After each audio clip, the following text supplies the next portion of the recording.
Hi, it's Tuesday morning, it's 10 o'clock, it's time for our Tuesday morning coffee club. And it's the time of the year that parents absolutely love or hate. It's the school holidays, the time when the peace and quiet for people who work from home is replaced by Rosa's playing with my toys, Lewis is hitting me, Dad, can I have a treat? Ah! It's a hard time for founders. But it's important to remember what's important in life. And if you are a business founder, if you are working at home with kids, find time to spend some time with family, because it is so important. It is a tough time because you're trying to juggle the needs of your business and your family, especially in the early days. But make sure you find time for what is important, and family should always be top of that list. So I wouldn't be surprised if I get interrupted at some point. Week one of the school holidays, 5 more to go, but let's see how things go.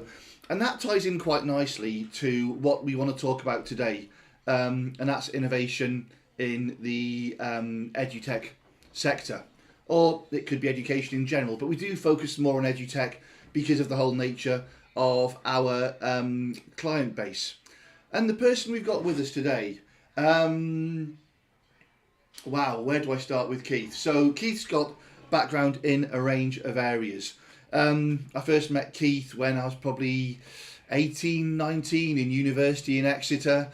Developed a great relationship with Keith and a lot of his friends. We played some sport together. After leaving university, we weren't in touch for probably 20, 30 years, but the beauty of Facebook brought us back together. Keith had had a long career as a head teacher in schools and in the educational sector, and was starting his own edutech projects as well. But we're going to go into that in a few details when Keith actually comes in. And I don't want to steal his thunder too much. The other thing to mention as well is Keith is now one of the assessors for the Innovator Founder Visa. He specialises in edutech, but his projects are a lot wider than that alone. So with no further ado, Keith, welcome to Tuesday Morning Coffee Club. Hello, Richard. Hi, great to be here. Well, thank you very much. And just for those who, well, anyone watching who may remember that far back, we're going back 30 years. On the screen now, I'm going to share a photo that must be from, I don't know, 1993-ish. So we're going back 31 years. Believe it or not, that is myself and Keith in the middle of the left-hand picture. Me with the blue shirt, Keith with the white. Me sporting something that not many people have seen me with, hair. And on the right picture, that's myself and Keith on the left of the picture. Keith in blue, myself in red. Again, sporting a genuine, real head of hair. And Keith, that stands for both of us. I think that's true. Keith, that bit of fun out the way. Let's dive into the reason most people are here to hear about edutech and innovation. Keith, let's start off with a little bit of the background. The 30 years. Well, when we were at university, you were doing teacher training, for what I remember. You then had a 30-year career in teaching. Can you just tell us a little bit about what you specialised in and what you did in that time? Yeah, sure. Very briefly. So I started off, I trained as a primary school teacher. Younger children from 4 to 11. Did that for a number of years. And then I ended up getting a post as a primary national strategy advisor, which is basically as a kind of advisory teacher, particularly for maths, which for someone with a degree in English was a strange thing to do. But anyway, there you go. But then I eventually became head teacher of 3 different schools over time, and ended up working for a university as a teacher educator, so training new teachers. And actually sort of also running an education degree, and I ended up sort of leading the whole teacher training college in the end. So, managed a fair bit in sort of 25 years. I was also a chair of governors, which I'll come back to later when we talk about how best to approach schools, because they're an used resource. But essentially, a governor is a group of parents usually who sort of lead the school. They're kind of the governing body for the school. So I was the sort of chair of 4 different governing bodies for schools as well. So quite a range, quite a wide sort of experience. Hopefully that paints a picture of what I covered in, like you say, 25 years. Oh, absolutely. So Keith, when did you actually leave teaching? How long ago? Well, yeah, it was just around 2 years ago Oh, now, okay, two that's and a soon. half years. So yeah, and it's, obviously, as anyone will know, he's had a sort of later change of career. There's always a bit of adjustment, but you always take with you all the experience you've gained. Actually, we were talking about this recently, that whatever you've done, and I think for the innovators out there, even if what you're currently working on isn't exactly what you've spent years doing previously, it's always transferable. So just always think about, what broader skills have I got that I can bring to the table. And I'm guessing as well. So if you think about the need for training in general, Yeah. and upskilling workforces and so on, having that background as a teacher and a teacher trainer probably lends itself extremely well to providing that sort of skill force, that skill set throughout the workforce. Absolutely, yeah. I mean, that's a great example. So, I spend sort of time coaching people as well at present, and that's something I've done throughout my sort of teaching career, whether it's new members of staff or trainee teachers joining the school, other members of staff. So, exactly that. So I just, recommend to everybody just keep an eye out for what other skills you've got that are transferable to bring to your project. Yeah, it's funny because I've never really thought about what a teacher or a head teacher or head teaching staff actually do. And I've always said that engineering is one of the greatest disciplines in the world, because when you're an engineer, you have to understand how to price projects, how to manage time,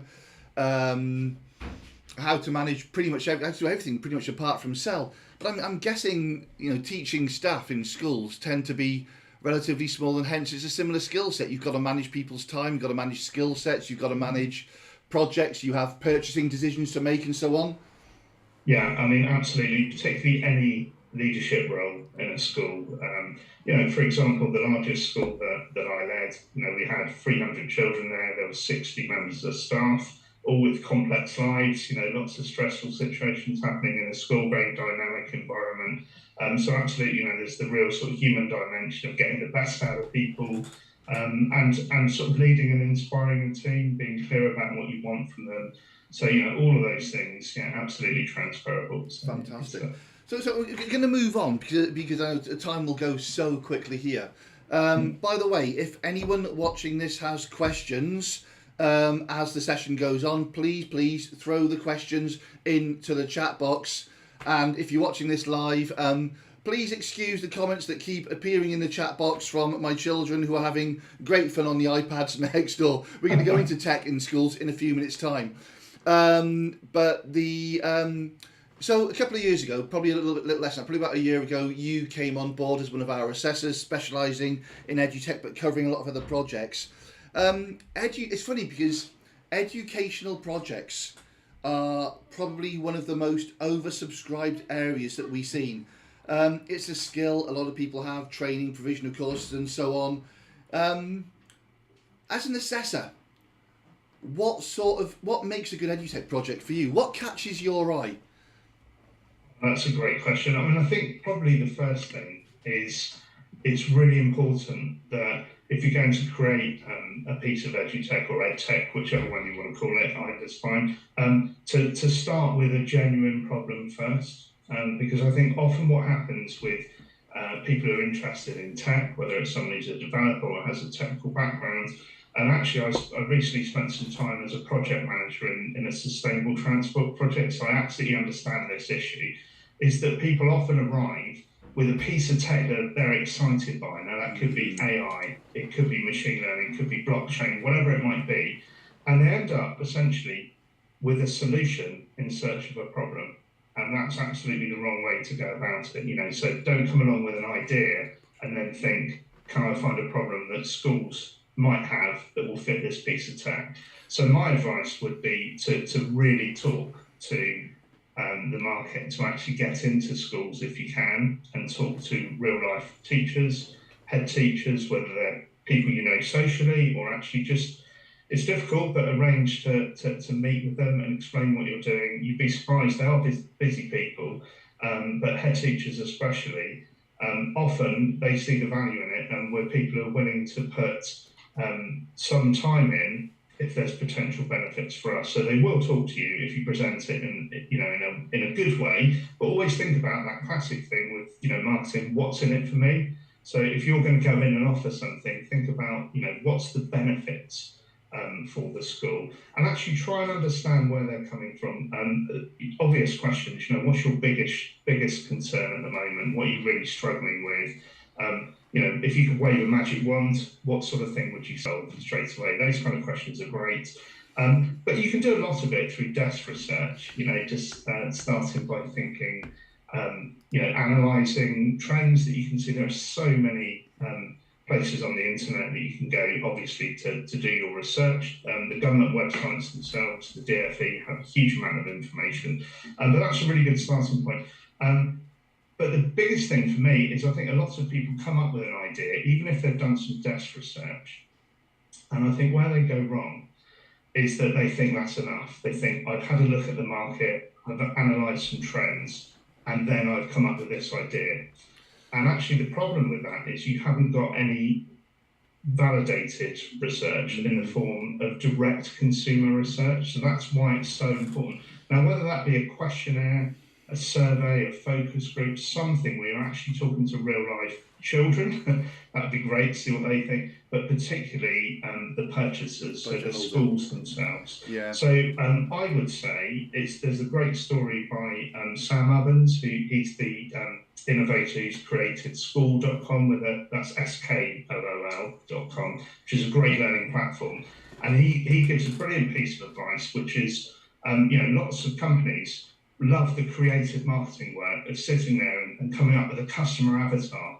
And they think, so let's imagine you've got a company that's selling sandwiches. I know it's not Edutech, but it makes the point really clearly. So this company is selling sandwiches, and they come up with an avatar for this woman called Susie, who's 35, she's a professional. What will she want for her sandwich? She's likely to have, avocado on whatever oat bran with a chai latte to go with it. And they come up with this elaborate stuff, but actually all you really need to do is wander up to Susie, who's sat on a park bench, and say, Susie, what do you want for lunch? And that, I think that really says the sort of nub of the matter is, actually get out there and talk to people, because you'll learn so much from that.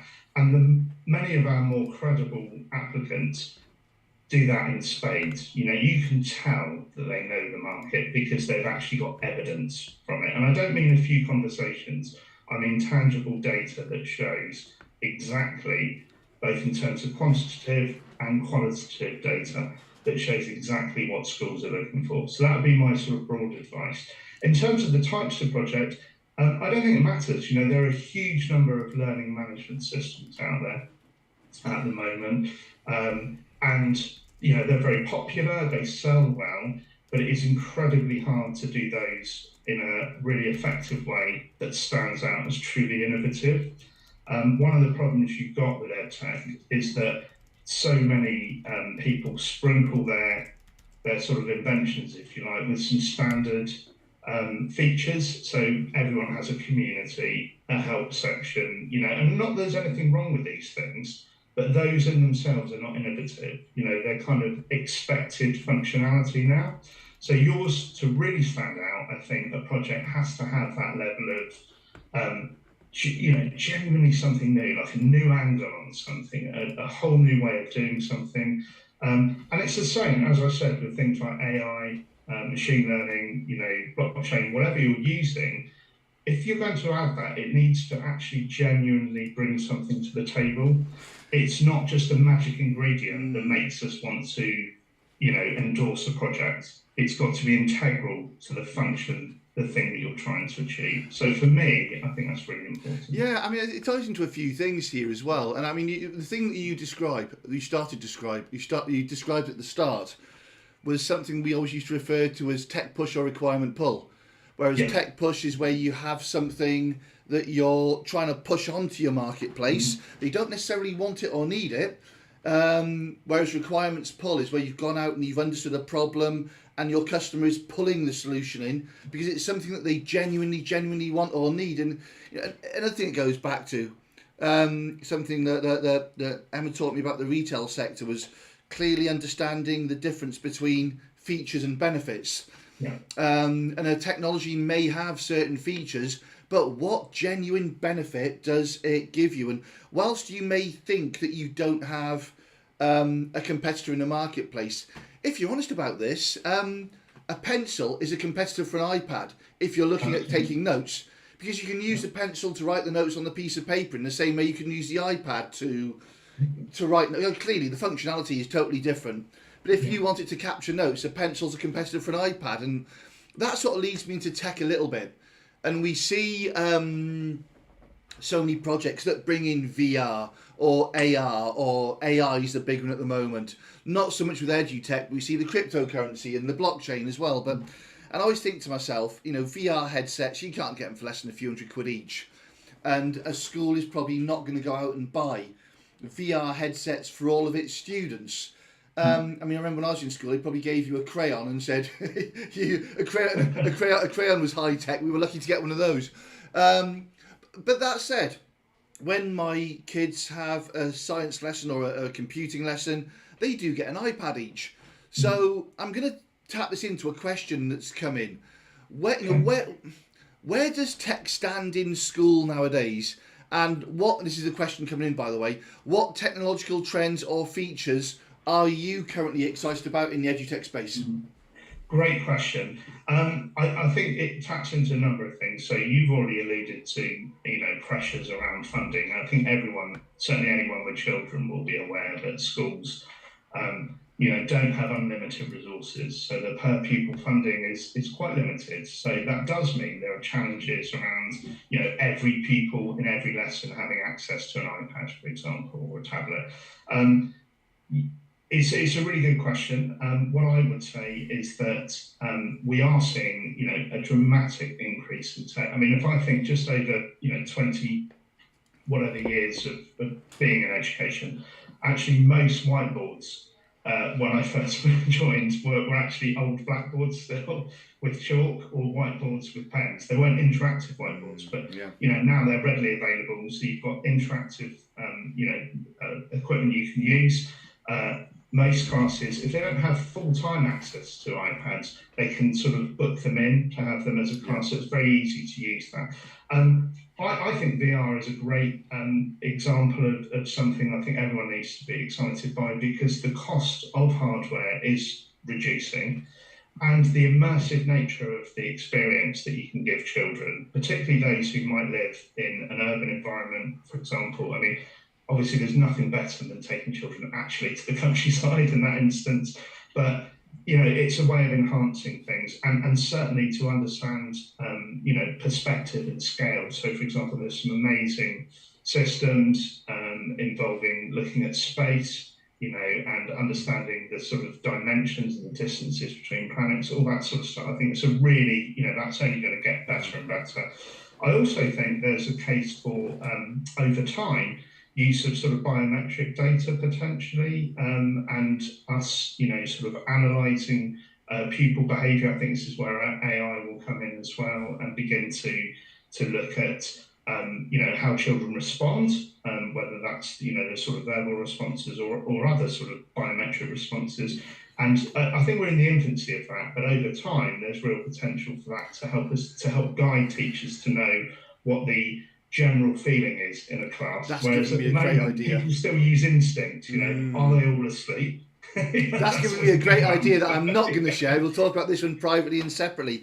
But I mean, Keith, tapping into on the subject of AI, does the presence of AI, I mean, if you go on something like ChatGPT now and say, generate me a story about this, or generate me a story about that, or you can ask it questions. I mean, the research capabilities, it's a step up from Google. I mean, I'm aware that you can get software that tells you when something's been generated, a piece of work's been generated with AI, but does AI, and in the context of things like ChatGPT, cause a danger to the educational system through not using your brain as much and using these tools a little bit more? I think it can do. I suppose there's always the suspicion every generation feels that the next generation coming through didn't have it as Well, hard as we did, and we it, had to think for ourselves and so on. But the flip side of that, I suppose, is that there are more more systems and tools available to quickly access information, and yeah, therefore, whereas we would have spent ages walking through a library finding a book, actually you can spend more time now on really yeah, analysing the absolutely. information you've got and thinking about that, I, and seeing what it means. So, I think there's sort of different Yeah, elements I there. suppose before ChatGPT we had Google. Before Google we Yeah, had libraries, and we've always had looking over your shoulder at the person next to you. So yeah. there's always ways. And even with ChatGPT, it's still about you being highly skilled Yeah, in the prompts that you give the system. The classic thing, you only get back the quality of what you give. And that's still the case, I think. So. yeah. So Keith, I've got a wealth of questions I'm not going to be able to ask because it's 10 already. So let's fire into this one. If I've got three questions here, and I'm going to try and sort of tie them into one. The first was, how do you justify cost? Because we get so many projects that assume a school can just pay £10,000 or £5,000 or £20,000 for this solution, and budget's obviously a problem. Mhm. The next question, and answer these, just mix and mash these together, is who is it best to speak to? And you've already Yeah. suggested a board of governors or a head teacher and so on. And again, the third question, the third bullet point from me in my notes was going to be, if you're selling into schools, who is it best to do your research with and speak to? So in terms of Yeah. budget and how you sell into schools, what's the approach that you suggest, and what should people be mindful of? Okay. So there's probably a couple of really important points here. Number one, I think that just generally speaking, the simpler your system, the better. So if you can explain it, I think it's that classic thing, can you explain it to a caveman or a small child? If you can explain what you offer in a simple sentence, a school is likely to understand that. I think there's been a tendency in recent years for people to try and add as many features as possible to make something better. Believe me, schools don't necessarily want that. Actually, what they want is a simple, easy to implement solution to a pressing problem. Yeah, And if you can provide that, that's what they're after. But in terms of pricing, do your research, look at what similar equivalent products, even in the broad ballpark, see what they charge. Schools can be reluctant to pay for subscriptions, particularly if they're expensive, and particularly if they're signed, they have to sign up for long term. So you can think about that, but obviously that gives reliable and predictable income. It's not that they're against subscription, but you just need to present it in as being a no-brainer offer, something where they can really see the value. I think that's key. In terms of who to approach, it depends. I think if if you've got a particular age group in mind, obviously go for that type of school. I mean, that's an obvious starting point. I would also say with offers generally, even if it has wider applicability long term, you could use it for any age range. Start with a specific focus and make it bespoke to the needs of that age group, and that type of school. You can always broaden that. These days architecture is modular, and it's very, if you design it sensibly at the start, you can actually do that quite easily. So I would say that's a key thing. Have a real clear customer avatar in mind.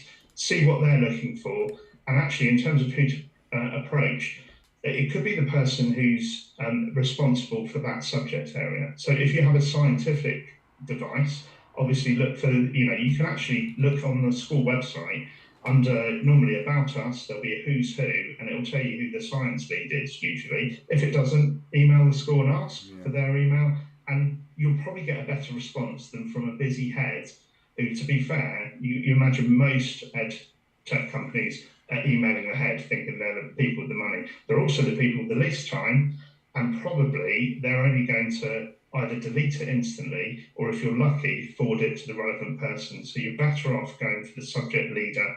In a larger secondary school, they'll have a whole department head, but even primary schools will have a named person responsible for each subject. So go for those. Other good people to try can be a deputy head. particularly if you look on the website and you can see that they've got a particular interest, let's say in behaviour or well-being, and they're responsible for that, and that's what your project's about, go for them. The last one is governors. Governors have amazing sort of pester power in a sense, because they're often parents. I mean this nicely. They want the best for their children and for all children.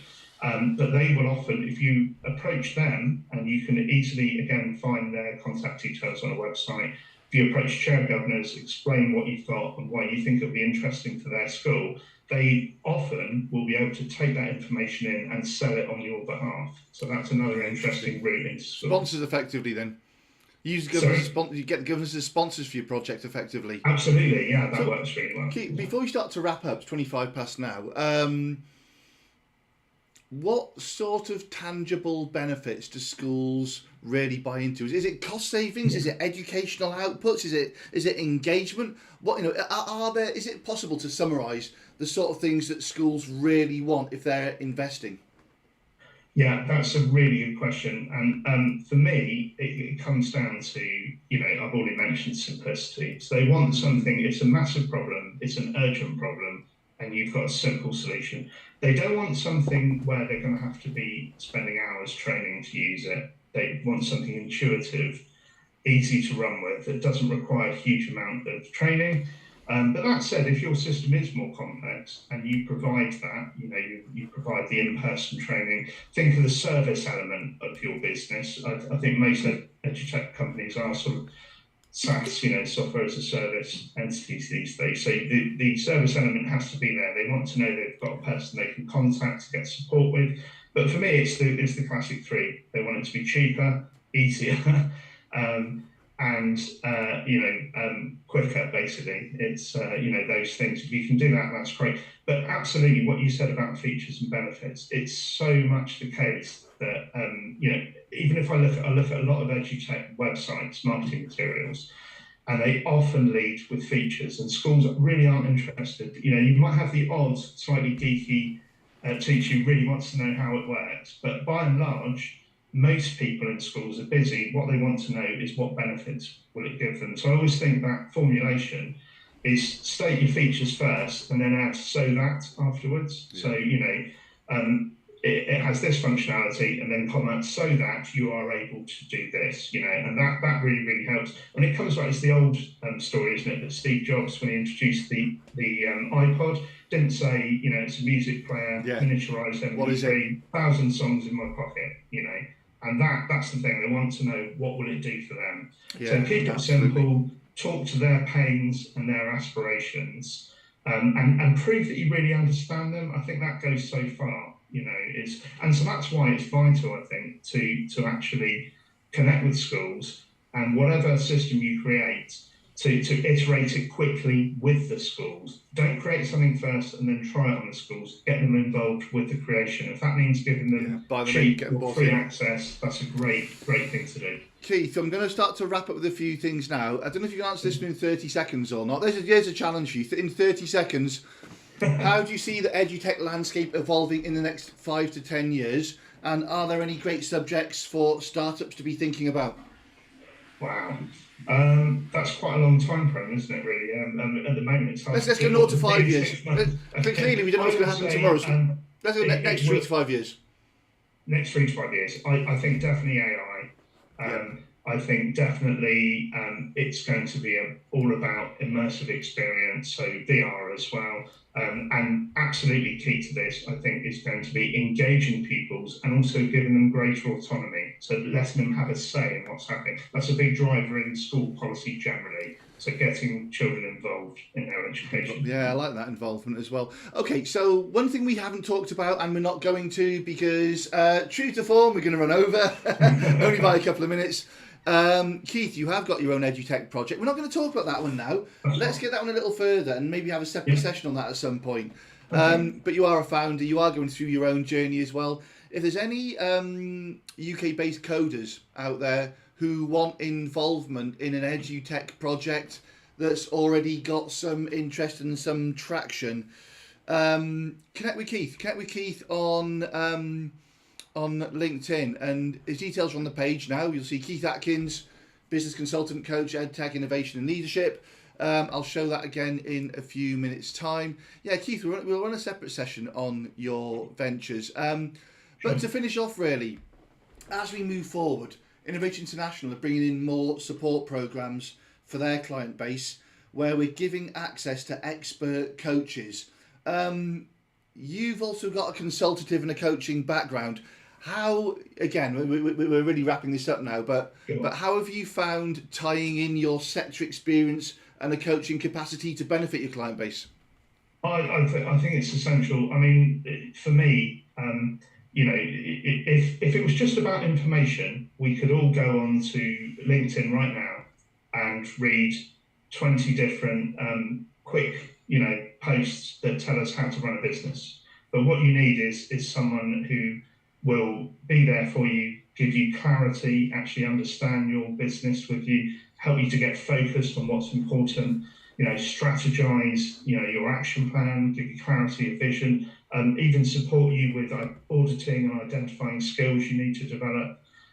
But someone to be there to help you cut through the overwhelm. I mean, I include myself here. I have my own coach. I think it's essential, and it really makes a difference. It allows you to simplify what you're doing, know what to do next, and actually it can massively speed up your progress. So I think whether you have a long-term relationship with a coach, and you meet with them weekly or monthly, however you want to do that, or you just buy somebody in for specific sector advice, the value you can gain from that is enormous, and that's something I've certainly done myself. Yeah, absolutely. So if you're watching this, you're wanting some support in accessing the education sector or building your Edutech project. If you're not an Innovator International client or on one of our programs, again, here's Keith's details. Please do connect with him, speak to him directly. If you're an Innovator International member, then please contact us, because we are introducing programs we'll tell you about over the next few weeks that give you access to or help facilitate access to our expert coaches. So Keith, again, let's wrap this up now. Only a couple of minutes late, that's not so bad for me. Thank you so much for your time again, Keith. Again, both with the assessing of the projects and for sharing your knowledge and experience with us today. Sure, it's been great. I've enjoyed it. Fantastic. Well, we'll have to do another one on as the projects grow. Okay, so I'm going to just tap into a few things here now. Next week we've got Harriet Fuller. Harriet is our social media expert, and she'll be helping you understand why social media is not just a way to tell people what you do and to say, hey, I've got this or hey, I've got that. But it's an important aspect in your business. Since we've started using LinkedIn properly, it's a really, really important business tool for us. And every social media channel could or should be the same. So Harriet will speak a little bit about what social media channels suit you, why you should use them, and how you use social media to turn your news into income or engagement or whatever it is that you're seeking. So again, thank you everyone for your time. 10:33, we will get one of them on time, episode 5. But again, episode 6, Harriet's going to have a lot of interesting stuff to speak about. Let's do our best. Have a great week, everyone. Don't forget to spend time with your family as well as burying your head in work. And I hope you enjoy the start of the summer holidays. Thank you very much. Have a great week.